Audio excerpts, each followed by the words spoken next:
One of the most powerful approaches you can apply for your personal growth and involvement is self-facilitation, an approach that supports your self-reliance and being able to explore and work with your areas for unraveling of learned ways that are not natural to you, for you being able to work with your healing and your growth.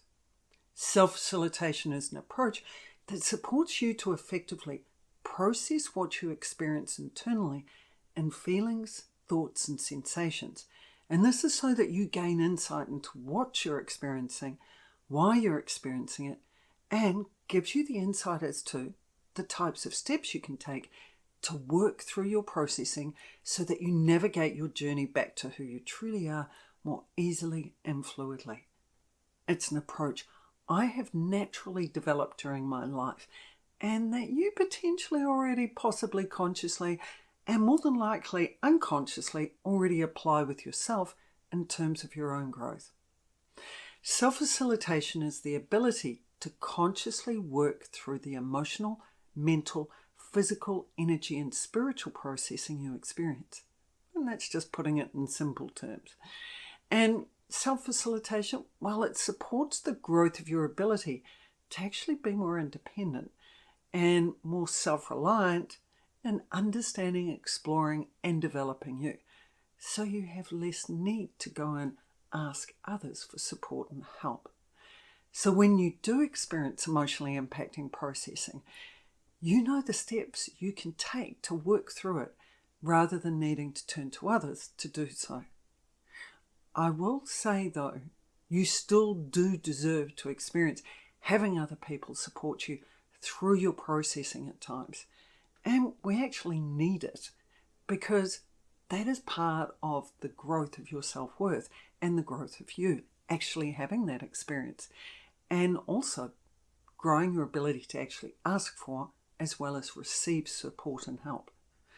Also, we need others at times to facilitate us because they're actually able to stand outside of the situation and they may identify things we may not be aware of that perhaps we're emotionally absorbed in and that we struggle to find a part of us that can be objective in those situations. I'm Melinda Cates, the creator of the I Make a Difference model and processes. And in this video, I'm going to share with you what self-facilitation is, the power of it, and the benefits that can be gained from it, as well as what facilitation is, because that's the key to it, and some of the key areas for you to be aware of if you choose to facilitate other people.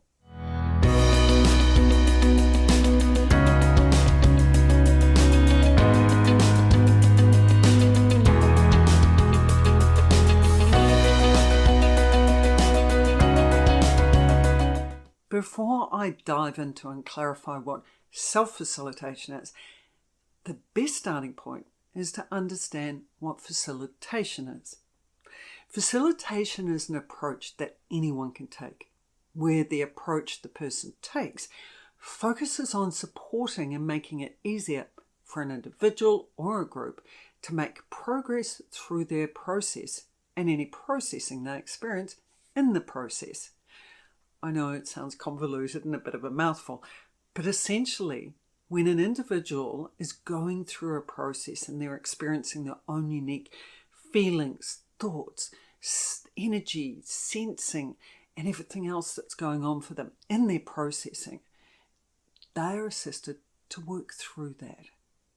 Facilitation is the process of raising the awareness of individuals and groups as to what they're doing, what they're experiencing, why they're doing it, and how they can change it, and also raises their awareness as to what they know.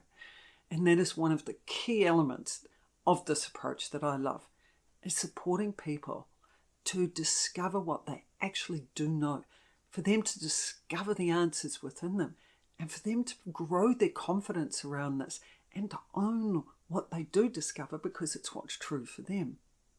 How many times do you hear people in response to being asked, why did you say that? Or why did you do that? And what do they say? They say, I don't know. Even the other day I asked a friend of mine why she picked a certain colour for the activity we were involved in.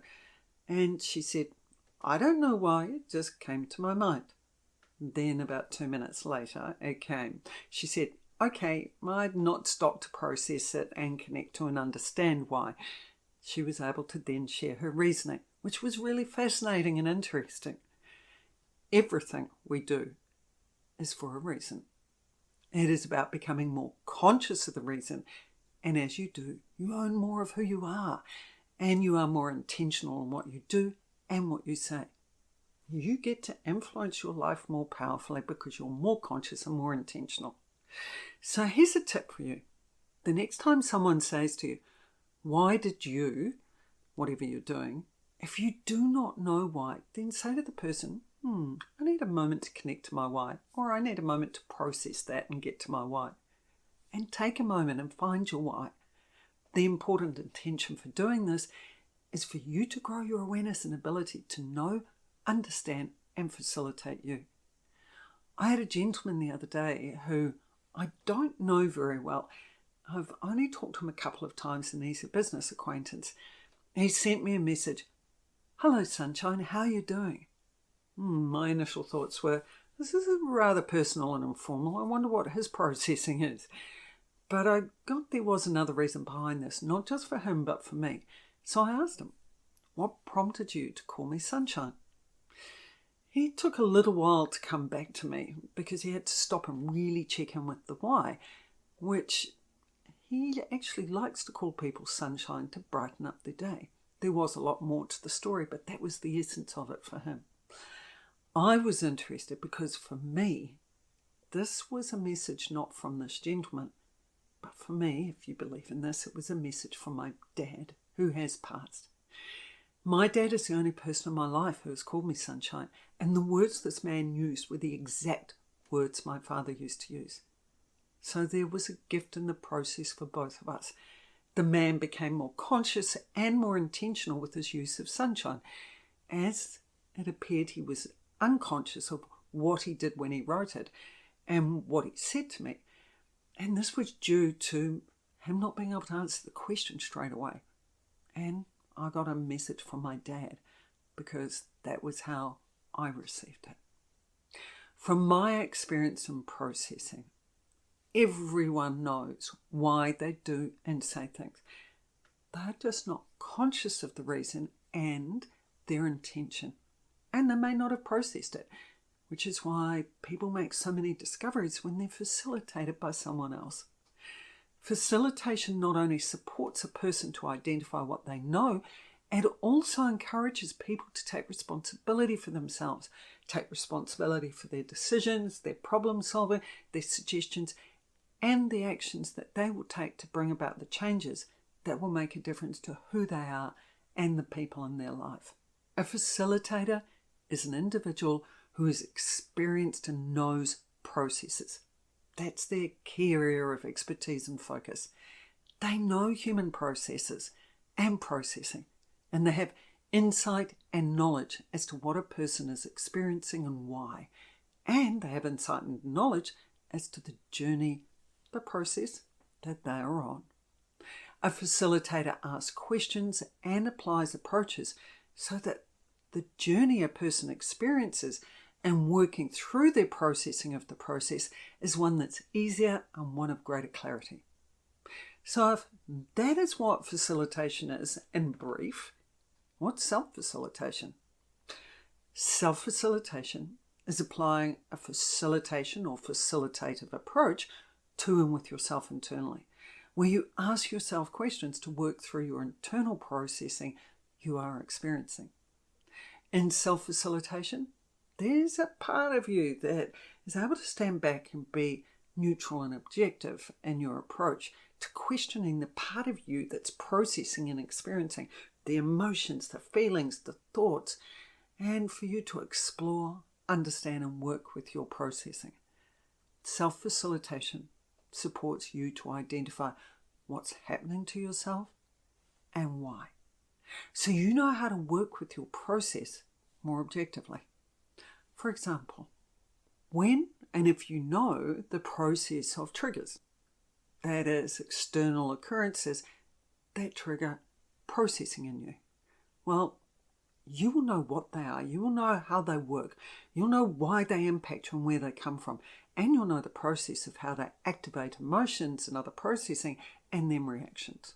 Knowing this gives you the insight and ability to know what you're experiencing and to know the types of questions to ask yourself to explore each step of the process, to identify why the trigger impacts you, what the emotion is that you're experiencing and why you're experiencing it, where the emotion comes from, and what the reaction is you learned and are conditioned by, and how you express your emotions. This then supports you to work with changing the pattern of how you deal with and express your emotion. So you grow your ability to respond rather than react. So you get to influence what you do with your emotions instead of your emotions influencing what you do.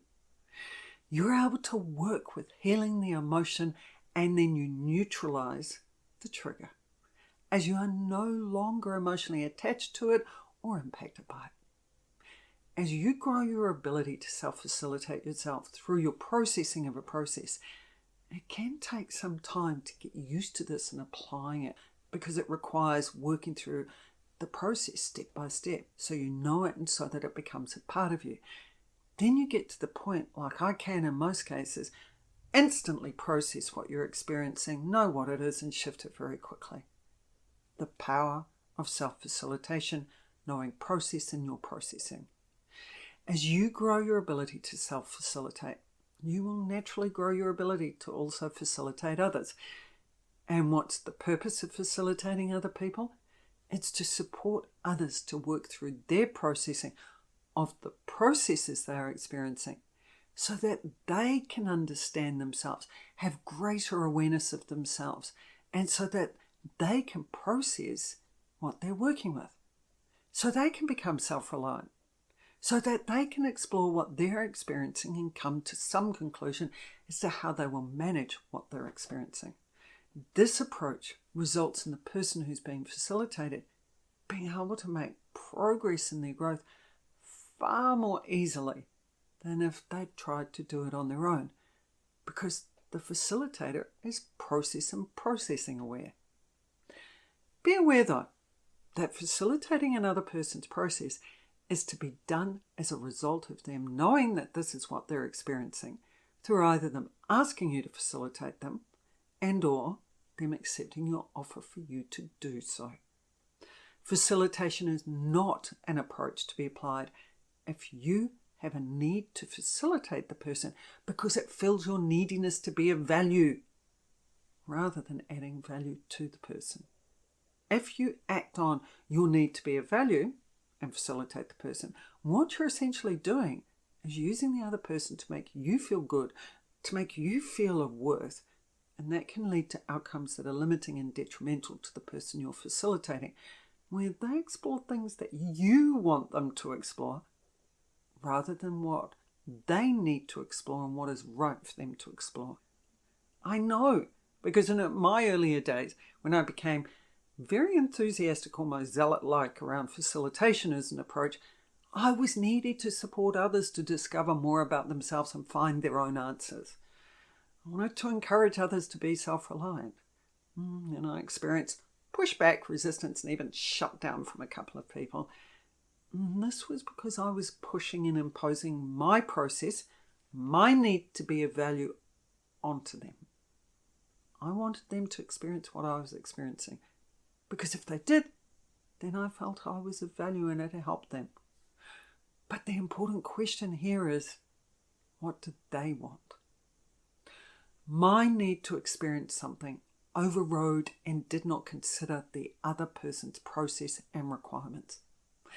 They were not ready for what I wanted for them, and in some cases it was not even right for them. It was not part of their journey, or it wasn't a part of my journey with them. A facilitator works with the person's process, and that means the person is open to being facilitated.